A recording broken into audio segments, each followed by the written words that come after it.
Hello दोस्तों, स्वागत है आपका अपना यूट्यूब चैनल RBR के स्टडी पॉइंट पे।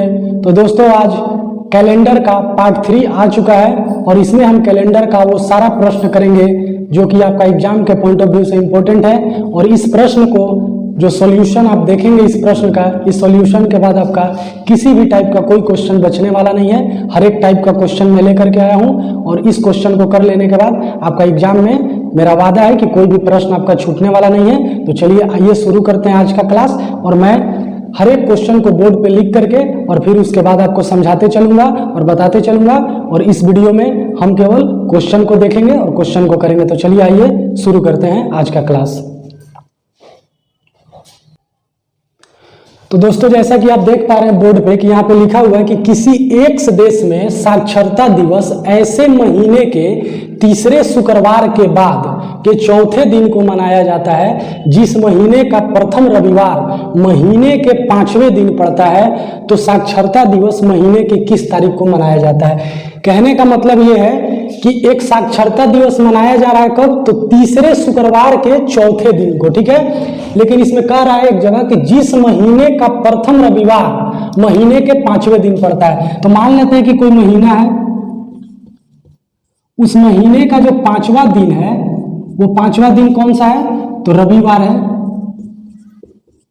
हमको ये मिल गया है कि महीने का 5वां दिन जो है वो रविवार है। तो महीने का चौथा दिन कौन सा हो जाएगा?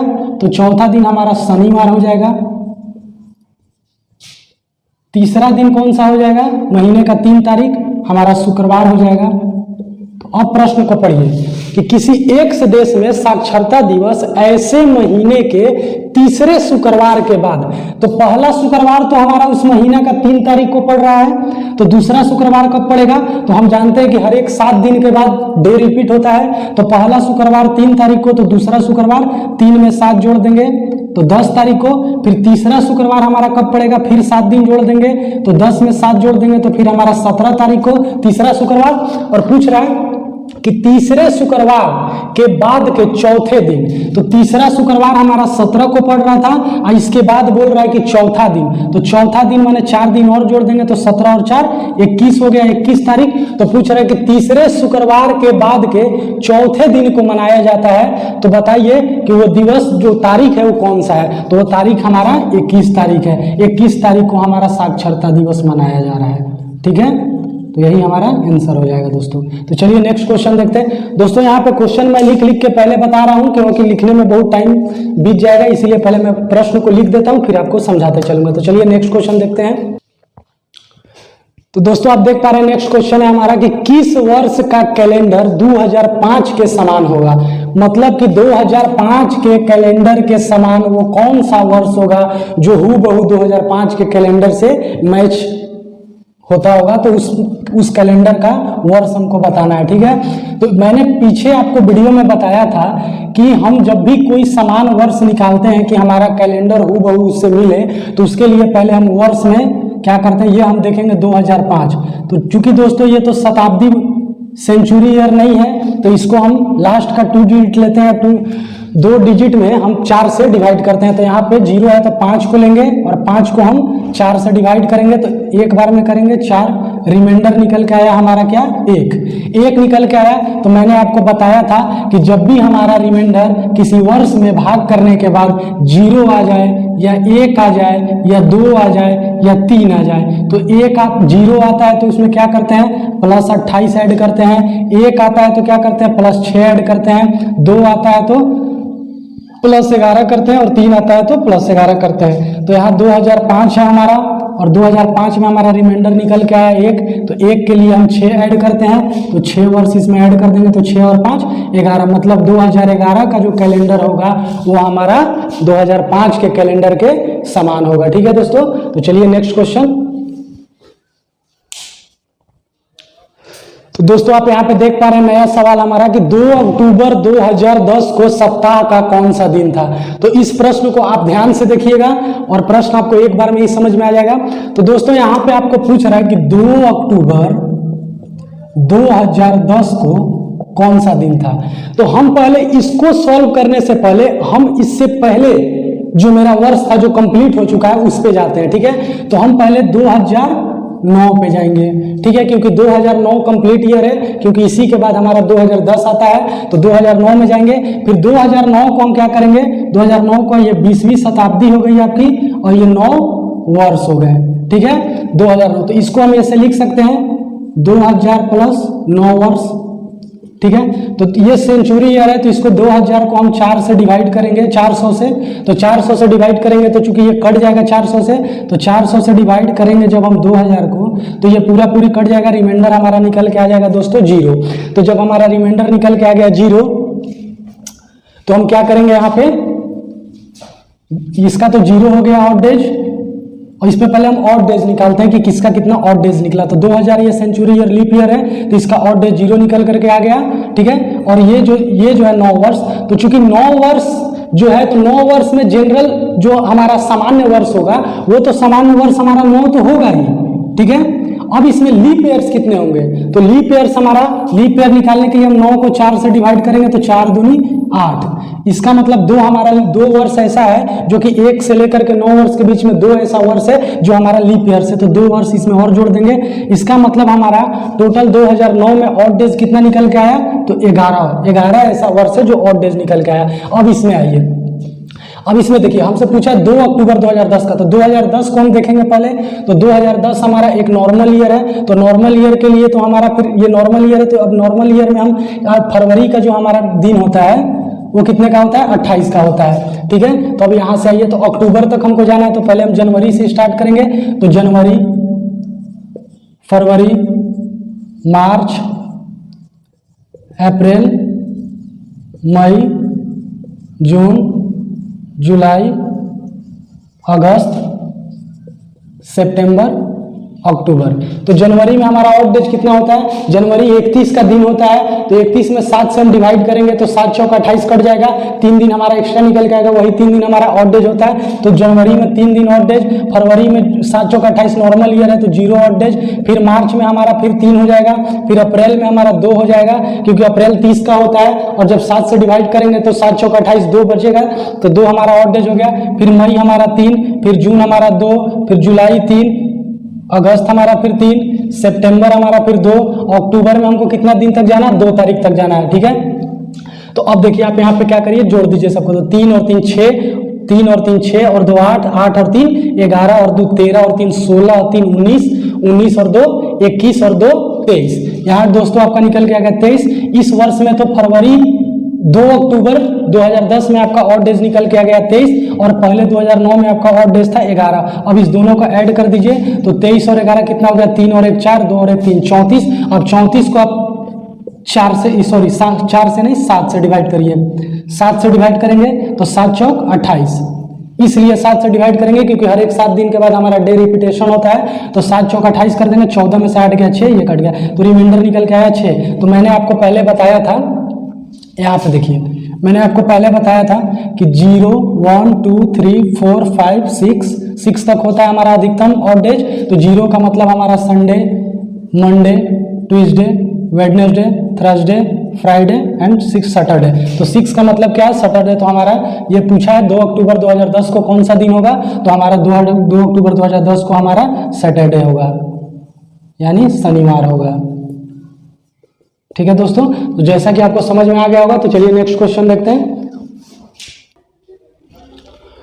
तो दोस्तों आप देख पा रहे हैं बोर्ड पे, नेक्स्ट क्वेश्चन है हमारा कि नितिन को निश्चित रूप से याद है कि निधि का जन्म दिवस मंगलवार के बाद और शुक्रवार से पहले है। दिरेक को याद है कि निधि का जन्म दिवस बुधवार के बाद परंतु शनिवार से पहले है। तो निधि का जन्म दिवस किस दिन है? दोस्तों ऐसा प्रश्न पूछा जाता है। देखिए रट्टा मारने की कोई बात नहीं है, मैं आपको कॉन्सेप्ट से सारी बातें बताते चलूंगा और बस आप कॉन्सेप्ट को देखते जाइए और सारे कॉन्सेप्ट से ही आपको सवाल बनने वाले हैं। तो यहाँ पे बोल रहा है दोस्तों कि नितिन को निश्चित रूप से याद है कि निधि का जन्म दिवस कब है, तो मंगलवार के बाद, मंगलवार के बाद और शुक्रवार से पहले। तो यहां शुक्रवार लिख दीजिए।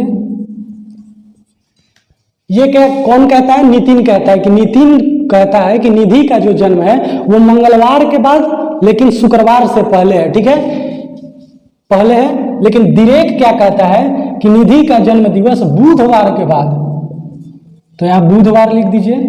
बुधवार के बाद परंतु शनिवार से पहले है। तो जब ऐसे प्रश्न आपको देखने के लिए मिले तो आप क्या करिए कि आप दोनों में पहले क्रॉस मल्टीप्लिकेशन कर दीजिए और क्रॉस करके आप देखिए कि कौन सा ऐसा डे है जिसमें एक दिन का अंतर है। ठीक है, तो आप मंगलवार और शनिवार यहाँ पे देख रहे हैं, तो मंगलवार के बाद शनिवार, मंगलवार, बुधवार, बृहस्पतिवार, शुक्रवार, मंगल और शनि के बीच 3 दिन आ रहा है और शुक्रवार और बुधवार के बीच कितना दिन आ रहा है, तो बुधवार के बाद गुरुवार फिर शुक्रवार, एक दिन का डिफरेंस आ रहा है। तो वो डिफरेंस एक दिन कौन सा है, तो हमारा गुरुवार है।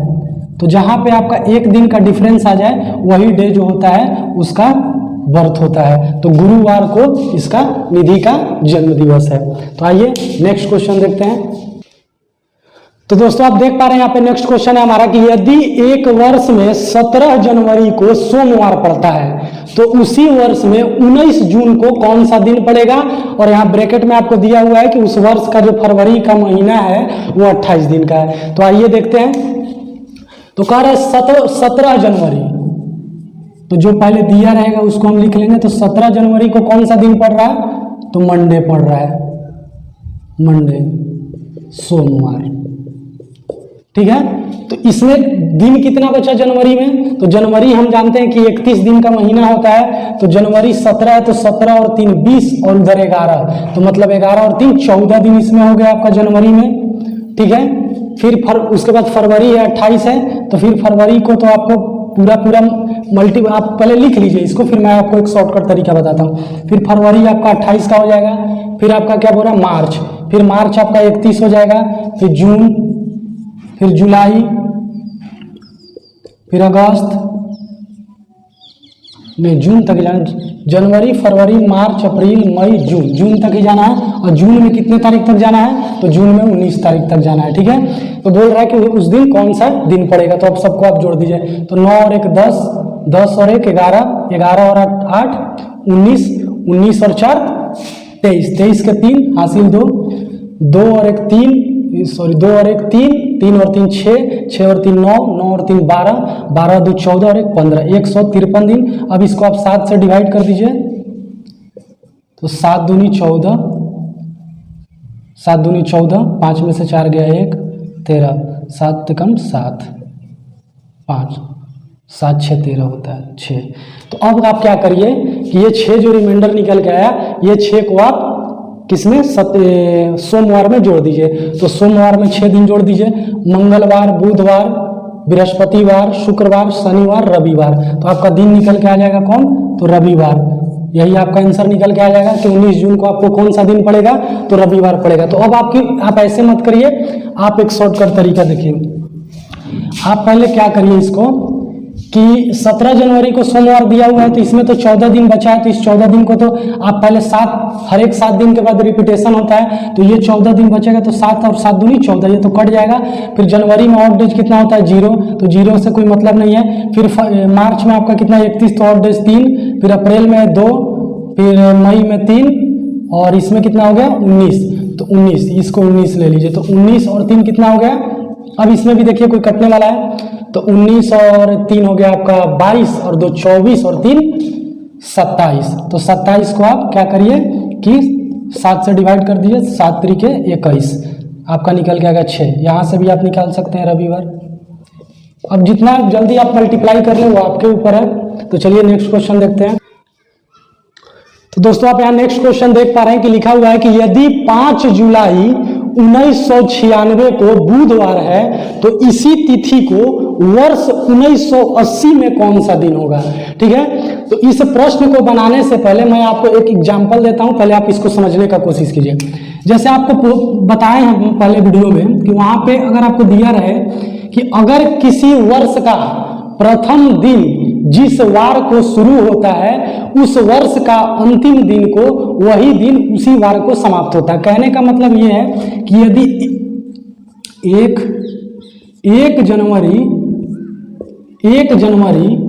2005 को सोमवार है तो हमारा 31 दिसंबर 2005 को भी सोमवार ही होगा। ठीक है, तो अगर हम जब 2005 से जब 2006 में जाएंगे तो उस दिन 1 तारीख हमारा क्या हो जाएगा, मंगलवार हो जाएगा। तो हुआ क्या, जब हम वर्ष के आगे जाते हैं तो हमारा 1 दिन बढ़ जाता है। और अगर मान लेते हैं कि हम यहाँ जनवरी ना लिख करके हम यहाँ पे लिखें कि मार्च, यानी लिखे 1 मार्च 2005 को सोमवार है, तो फिर 1 मार्च 2005 को सोमवार है, तो अब हम आपसे पूछेंगे कि बताइए कि इसके आगे कोई ऐसा वर्ष है जो कि लीप वर्ष है।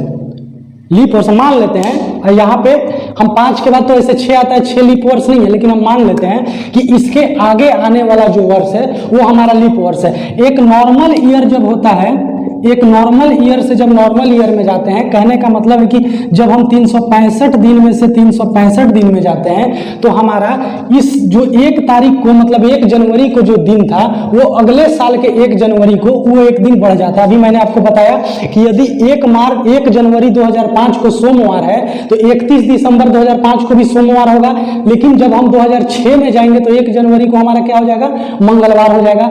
लेकिन हम अगर कहें कि अब आपको जनवरी के जगह मार्च में अगर आपका कोई दिन है और अगर अगले साल आपको जाना है, अगले साल अगर आपको जाना है मार्च में, तो आपका उस दिन को कौन सा दिन होगा, तो अगले मार्च को मतलब लीप वर्ष में जाना है। तो लीप वर्ष में जाना होगा तो पहले तो हम सोमवार हैं तो 1 दिन तो बढ़ जाएगा, अगले साल में जाएंगे तो लीप वर्ष में फरवरी 28 के जगह 29 हो जाएगा, तो 2 दिन बढ़ जाएगा हमारा। तो कहने का मतलब है कि उस दिन का जो ये होगा हमारा दिन होगा वो कौन सा हो जाएगा, तो बुधवार हो जाएगा। कहने का मतलब ये है कि आप अगर कोई भी नॉर्मल ईयर से लीप ईयर्स में जाते हैं तो 2 दिन बढ़ जाता है, और अगर नॉर्मल ईयर से नॉर्मल ईयर में जाते हैं तो हमारा 1 डे बढ़ जाता है। ठीक है, तो अब आइए हम प्रश्न को करते हैं। तो यहाँ पे प्रश्न हमारा दिया हुआ है कि यदि 5 जुलाई 1996 को बुधवार है तो इसी तिथि को वर्ष 1980 में कौन सा दिन था, पीछे आने के लिए बोल रहा है। ठीक है, तो हमको बोल रहा है 5 जुलाई 1996। ठीक है, 5 जुलाई 1996 को बोल रहा है कि हमारा बुधवार है। ठीक है, तो दोस्तों अब आप सोचिए कि मैंने अभी आपको एग्जांपल देकर बताया था कि जब हम 1996 से 1995 में आएंगे तो हमारा क्या होगा, आज यहाँ पे बुधवार है तो हमारा 1 दिन इसमें घट जाएगा, आगे जाने पे 1 दिन बढ़ता था, तो इसमें जब हम 5 जुलाई को आएंगे तो हमारा तो उस दिन 1 दिन घट जाएगा हमारा। ठीक है, तो उसी प्रकार फिर जब 95 से 94 में जाएंगे तो फिर 1 दिन घटेगा। तो ऐसे हम एक एक साल घटाते रहेंगे अगर, तो बहुत लंबा टाइम हमारा चला जाएगा। तो उसके लिए हम शॉर्टकट विधि क्या है कि आप पहले क्या करिए, वर्षों का अंतर ले लीजिए। तो 1996 और यहाँ 1980,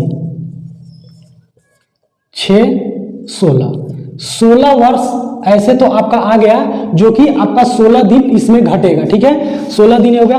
अब आपको 1996 से लेकर के 1980 के बीच में ये जो 16 वर्ष ऐसा आया, ये 16 वर्ष में कुछ तो ऐसा वर्ष होगा जो लीप वर्ष होगा। तो इस लीप वर्ष को चेक करने के लिए हम 4 से भाग करेंगे, तो 4 चौके 16, मतलब 4 वर्ष ऐसा है जो लीप वर्ष है। तो मैंने अभी बताया कि लीप वर्ष में 2 दिन घट जाता है और नॉर्मल ईयर में 1 दिन घट जाता है। तो 16 और 4 यहाँ कितना हो गया, 20 हो गया आपका। अब 20 में अब आप क्या करिए कि इस 20 में हम जानते हैं कि हर एक 7 दिन के बाद हमारा डे रिपीटेशन होता है, तो 7 से हम इसको भाग दे देंगे, तो 7 दूनी के 14, रिमाइंडर निकल के आया हमारा 6। तो जब 6 निकल के आया तो हम 6 को क्या बोलेंगे, यदि 5 जुलाई 1996 को बुधवार है तो इसी तिथि को वर्ष 1980 में कौन सा दिन होगा, तो बुधवार में से आप क्या करिए कि इस 6 डेज को घटा दीजिए। तो 6 डेज को घटा दीजिएगा तो कौन सा दिन हो जाएगा, तो बुधवार में से घटा दीजिए 1 2 3 4 5 6, बुधवार से यहाँ क्या हो जाएगा, मंगलवार, फिर सोमवार, फिर यहाँ पे हो जाएगा रविवार, फिर यहाँ पे हो जाएगा शनिवार, फिर यहाँ पे हो जाएगा शुक्रवार, और यहाँ पे क्या हो जाएगा, बृहस्पतिवार। तो यहाँ आपका हो जाएगा बृहस्पतिवार। तो चलिए नेक्स्ट क्वेश्चन देखते हैं। तो दोस्तों जैसा कि आप देख पा रहे हैं यहाँ पे प्रश्न है हमारा कि शुक्रवार को एक आयोजित सम्मेलन के स्थान पर पहुंचकर मैंने यह जाना कि मैं निर्धारित दिन के 2 दिन पूर्व ही पहुंच गया हूं। तो यदि मैं आगामी बुधवार को वहां पहुंचता तो कितने दिन विलंब हो जाती। तो कहने का मतलब ये है दोस्तों कि ये जो बंदा है वो शुक्रवार को एक सम्मेलन में पहुंचता है। ठीक है, शुक्रवार को शुक्रवार को एक सम्मेलन में वो पहुंचता है और कह रहे शुक्रवार को एक आयोजित सम्मेलन के स्थान पर पहुंचकर मैंने जाना कि मैं निर्धारित दिन के 2 दिन पूर्व ही आ गया हूं। मतलब वो जो सम्मेलन जहां पे होने वाला था वो शुक्रवार को वहां पहुंचता है, लेकिन इसको पता चलता है पहुंचने के बाद कि हम 2 दिन पहले आ गए हैं। मतलब सम्मेलन किस दिन होने वाला था? तो सम्मेलन हमारा होने वाला था शुक्रवार के बाद शनिवार रविवार को, क्योंकि 2 दिन पहले वो पहुंचा है तो रविवार को सम्मेलन होने वाला था। ठीक है, अब क्या कह रहा है कि यदि मैं आगामी बुधवार को वहां पहुंचता, मतलब आगे जो बुधवार आने वाला है उस दिन पहुंचता, तो मतलब रविवार के बाद सोमवार, मंगलवार, बुधवार, ठीक है, अगला बुधवार को पहुंचता तो कितने दिन विलंब हो जाती? ठीक है, तो अब बुधवार को पहुंचता तो अब उसका विलंब कितना दिन हो जाता? तो विलंब हो जाता दोस्तों हमारा रविवार के बाद सोमवार, मंगलवार, बुधवार मतलब टोटल 3 दिन इसका विलंब हो जाता। ठीक है दोस्तों, तो चलिए नेक्स्ट प्रश्न देखते हैं। तो दोस्तों जैसा कि आप देख पा रहे हैं यहाँ पे प्रश्न है हमारा कि जुलाई 2007 में पहला सोमवार किस तिथि को था? तो हमसे पूछा जा रहा है कि जुलाई जब 2007 आता है तो उसमें पहला सोमवार किस तारीख को पड़ता है। तो इसको निकालने के लिए हम पहले क्या करेंगे कि पहले देखेंगे कि हमारा 1 जुलाई 2007 को कौन सा दिन था, फिर इसको निकालने के बाद हम पहले निकालेंगे कि हमारा सोमवार कब था।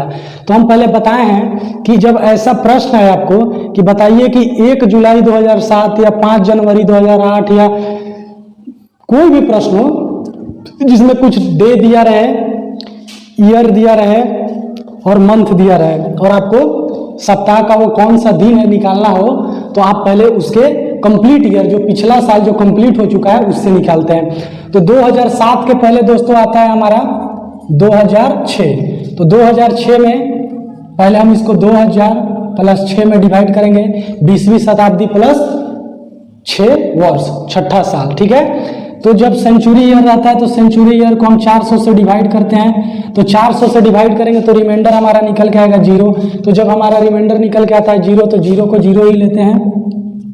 ठीक है, अगर हमारा, मैं पहले ही आपको बताया हूं कि किसी भी वर्ष में जब हम 400 से डिवाइड करते हैं तो 400 से डिवाइड करने के बाद रिमाइंडर अगर हमारा 100 निकल के आता है तो 100 में ऑड डेज हमारे कितने होते हैं? 5 होते हैं। अगर रिमाइंडर हमारा 200 निकल के, यहाँ दिखाई नहीं देता होगा, 200 निकल के आता है तो हमारा ऑड डेज 3 बचते हैं। अगर हमारा रिमाइंडर 300 निकल के आता है तो हमारा ऑड डेज 1 बचता है। हमारा अगर रिमाइंडर 400 तो चूंकि 400 से हम 400 को डिवाइड करेंगे, 400 अगर हमारा रिमाइंडर निकल के आता है तो ये लीप वर्ष हो जाता है, तो इसमें हमारा ऑड डेज 0 होता है। तो यहाँ हम देख पा रहे हैं कि हमारा 400 से 2000 में डिवाइड चला गया तो हमारा ऑड डेज यहाँ 0 निकल के आ गया। अब देखिए ये तो 0 आ गया। अब इसमें देख रहे हैं हम कि 6 वर्ष, तो 6 वर्ष में तो 6 तो पहले नॉर्मल ईयर 6 साल तो होगा ही जिसमें 6 ऑड डेज होंगे, क्योंकि हर एक ईयर में 1 ऑड डेज होता है, 52 सप्ताह और 1 एक्स्ट्रा दिन होता है, तो 6 तो ऑड डेज ऐसे ही निकल के आ गया। अब इस देखेंगे कि इस 6 वर्ष में हमारा कितना लीप वर्ष है, तो लीप वर्ष निकालने के लिए हम 4 से डिवाइड करेंगे, तो 4 से एक बार में करेंगे तो 4, हमारा लीप वर्ष इसमें एक ऐसा वर्ष है जो निकल के आएगा लीप वर्ष, तो 1 हो गया, तो 6 वर्ष ये और 1 वर्ष ये, टोटल ऐसा 7 ऐसा वर्ष है जो ऑड डेज आएगा निकल के। अब इसमें आइए 7 डेज ऐसा होगा जो ऑड डेज होगा, 7 ऑड डेज 2006 में निकल के आया, 2006 में 7। अब 2007 में आइए, अब तो जुलाई तक जाना है तो आप जनवरी से स्टार्ट करिए, तो जनवरी में ऑड डेज कितने होते हैं? 3। फरवरी चूंकि हमारा 2007 एक नॉर्मल ईयर है तो फरवरी 0 हो जाएगा, मार्च हमारा फिर 3, अप्रैल 2, मई 3, जून 2, जुलाई 3, जुलाई तक ही जाना है, जुलाई में 1 तारीख तक जाना है। तो अब इसको जोड़ दीजिए, 3 और 3 6, 6 और 2 8, 8 और 3 11, 11 और 2 13 और 1 14, तो 14 तो यहाँ हो गया और यहाँ पे कितना निकल के आया था? 7। अब इसमें 7 जोड़ दीजिए, टोटल 21। अब 21 को आप 7 से डिवाइड कर दीजिए तो यहाँ पे आपका रिमाइंडर निकल के आ जाएगा 0। तो जब हमारा रिमाइंडर 0 निकल के आता है तो मैंने कोड आपको बताया था कि 0 का मतलब क्या होता है? 0 का मतलब होता है संडे। तो अब आपसे प्रश्न में पूछ रहा है कि बताइए, तो 0 का मतलब संडे है, तो हमारा 1 जुलाई को कौन सा दिन आ गया? तो 1 जुलाई को आ गया संडे। अब आपसे प्रश्न में पूछ रहा है कि सोमवार किस तिथि को आएगा? तो 1 जुलाई को संडे, तो 2 जुलाई को हमारा मंडे हो जाएगा। ठीक है। अब देखिए इतना लंबा आपको करने की जरूरत नहीं है। अब यहाँ पे 7 आपका आया था, तो आप जानते हैं कि जब 7 आ जाता है तो वो कट जाता है, क्योंकि हर एक 7 दिन के बाद हमारा डे रिपीटेशन होने लगता है। तो आप 7 को यहीं काट दीजिए। फिर यहाँ पे देखिए 3 और 3 6 और 1 7, फिर 3 और 2 5 और 2 7, कट गया, 0 आ गया। तो आप डायरेक्ट यहाँ 0 से देखिए कि संडे, फिर 1 जुलाई को संडे, तो 2 जुलाई को मंडे। तो चलिए आइए नेक्स्ट क्वेश्चन देखते हैं। तो दोस्तों जैसा कि आप देख पा रहे हैं यहाँ पे लिखा हुआ है कि आने वाले कल के 1 दिन बाद किरण का जन्मदिन है। अगले सप्ताह उसी दिन शिवरात्रि है। आज सोमवार है, तो शिवरात्रि के 1 दिन बाद कौन सा दिन होगा? तो देखिए कह रहा है कि आने वाले कल के 1 दिन बाद किरण का जन्मदिन है। मान लेते हैं कि ये आज है, आने वाला कल ये हो गया, ठीक है। आने वाले कल के 1 दिन बाद मतलब इस दिन किरण का जन्मदिन है, इस दिन जन्मदिन है, ठीक है, इस दिन जन्मदिन है। अगले सप्ताह उसी दिन शिवरात्रि है। कहने का मतलब है कि जिस दिन को ये जन्म ली होगी, मान लेते हैं कि ये दिन हमारा मंडे होगा, तो अगला मंडे मतलब ठीक 7 दिन के बाद इसका उसी दिन शिवरात्रि है। तो मतलब कहने का मतलब है कि शिवरात्रि सोमवार को पड़ रहा है, तो उससे हमको अगले सप्ताह से क्या लेना देना। हमको यहीं पे मान लेते हैं कि जिस दिन इसका जन्मदिन है, जिस दिन को पड़ता है, उसी दिन हमारा शिवरात्रि है, ठीक है।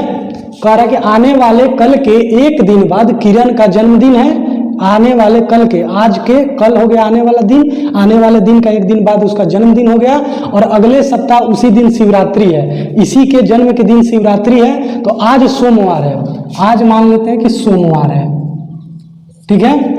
तो शिवरात्रि के 1 दिन बाद कौन सा दिन होगा, ठीक है। तो शिवरात्रि के 1 दिन बाद, तो जन्मदिन के दिन ही इसका शिवरात्रि है, तो आज सोमवार है, तो इस दिन कौन सा दिन हो जाएगा? मंगलवार। जन्मदिन के दिन इसका हो जाएगा बुधवार, ठीक है। तो कह रहा है कि इसके शिवरात्रि के 1 दिन बाद कौन सा दिन होगा, तो बुधवार को ही शिवरात्रि पर, इसके जन्मदिन के ही दिन शिवरात्रि पड़ रहा है, तो इसके 1 दिन बाद पूछ रहा है, तो बुधवार के बाद गुरुवार, तो गुरुवार को वो दिन पड़ेगा। तो चलिए आइए नेक्स्ट प्रश्न देखते हैं।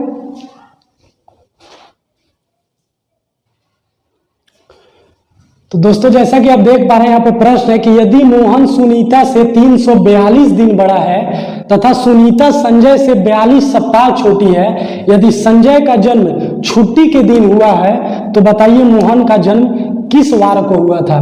तो दोस्तों आपको तो पता है कि छुट्टी का दिन मतलब क्या, हमारे देश में छुट्टी किस दिन होती है? रविवार को। तो छुट्टी के दिन ही मोहन का क्या बोला है कि यदि संजय का जन्म छुट्टी के दिन को हुआ, संजय का जन्म हुआ है छुट्टी के दिन यानी रविवार को हुआ है। तो अब देखिए यदि मोहन सुनीता से 342 दिन बड़ा है, तो सुनीता को यहां लिखते हैं सुनीता, इससे ये बड़ा है कितना दिन? 342 दिन। कौन? तो मोहन। कहने का मतलब यह है कि सुनीता के जन्म होने से 342 दिन पहले ही मोहन का जन्म हो गया है, ठीक है, तभी तो बड़ा होगा। और कह रहा है कि यदि संजय का जन्म छुट्टी के दिन तथा सुनीता संजय से 42 सप्ताह छोटी है, मतलब सुनीता से भी पहले जन्म ले चुका है कौन? संजय। और हमें पता है कि संजय का जन्म कब हुआ है? रविवार को। और इससे ये कितनी दिन छोटी है? तो 42 सप्ताह छोटी है। तो दोस्तों हम जानते हैं कि हर एक सप्ताह में दिन रिपीटेशन होता है। तो संजय का जन्म जब रविवार को हुआ था और ठीक उसके 42 सप्ताह ये छोटी है, इसका मतलब सुनीता का भी जन्म हमारा रविवार को हुआ होगा। क्योंकि अगर हम आपसे कहें कि आपके जन्म से 1 हफ्ता पहले हमारा जन्म हुआ है, तो 1 हफ्ता पहले अगर आपका जन्म सोमवार को हुआ तो ठीक 1 हफ्ता पहले हमारा भी सोमवार को जन्म हुआ होगा। तो वैसे ही संजय का जन्म अगर रविवार को हुआ है तो उसके 42 सप्ताह पहले 42 सप्ताह के बाद सुनीता का जन्म हुआ है। इसका मतलब कि सुनीता का जन्म ही रविवार को हुआ है। अभी कह रहा है कब सुनीता का तो जन्मदिन हमें पता चल गया कि रविवार को उसका जन्म हुआ था। अब हम देखेंगे मोहन को, क्योंकि प्रश्न हमसे पूछ रहा है कि मोहन का जन्म किस वार को हुआ था। तो 342 डेज है, तो इसको पहले हम वीक में चेंज करते हैं। तो 342 को 7 से हम जब डिवाइड करेंगे तो 7 7 चौक 28, 14 में से 8 गया 6, 7 8 56, 12 में से 6 गया 6, रिमाइंडर हमारा निकल के आया 6। अब देखिए 48 सप्ताह, तो जब हम रविवार से चलेंगे तो 48 सप्ताह तक तो हमारा दिन वो सेम रहेगा रविवार।